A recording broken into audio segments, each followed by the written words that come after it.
The next test I'll be doing is the Valgus stress test. I'll be doing this at 0 degrees, 30 degrees, and 90 degrees.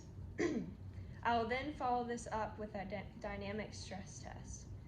This is used to test the integrity of the ulnar collateral ligament. In the clinic, you can see patients come in with medial-sided elbow pain. It could be because of a mechanism of injury of falling on an outstretched hand, or an overhead throwing athlete that is in this constant position of stressing this ligament and creating micro tears to it. It is important to understand the anatomy. The ulnar collateral ligament is the floor of the cubital tunnel, which the ulnar nerve runs through. So while doing these tests, it's important to ask the patient if they have any peripheral symptoms down through the 4th and 5th fingers.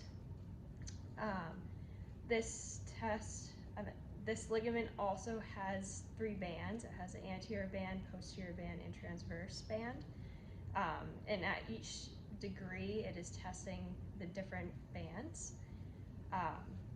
It's important to test this bilaterally and also complete the varus tests before to test the laxity of each ligament. So before I begin, I'll bring Brianna into 0 degrees, and I'll make sure to palpate the medial epicondyle and come just distally to be on the ulnar collateral ligament. And I'll just create a valgus force.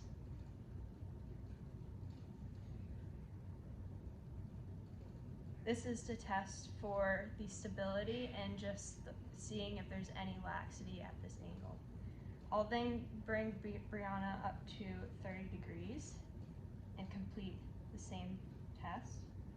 This will test more of the anterior band, and bringing her up to 90 to complete the same motion. This tests more of the posterior band. I'll then bring Brianna up to 90 degrees of shoulder abduction. I'll bring her into external rotation and also bring her into full elbow flexion to 120 degrees. And Brianna, I'm going to extend your arm really fast. Let me know if you have any pain, okay? And extend her arm. Any pain with that? No? And I didn't feel any clicking or popping. A positive test would be the concordant sign that the patient came in with. Again, we are noting to see if the patient had any peripheral symptoms related to that ulnar nerve.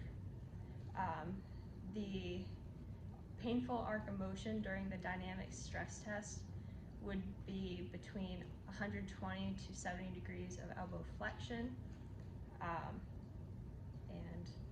you can do additional testing with this with the milking maneuver to make sure that it is a positive test.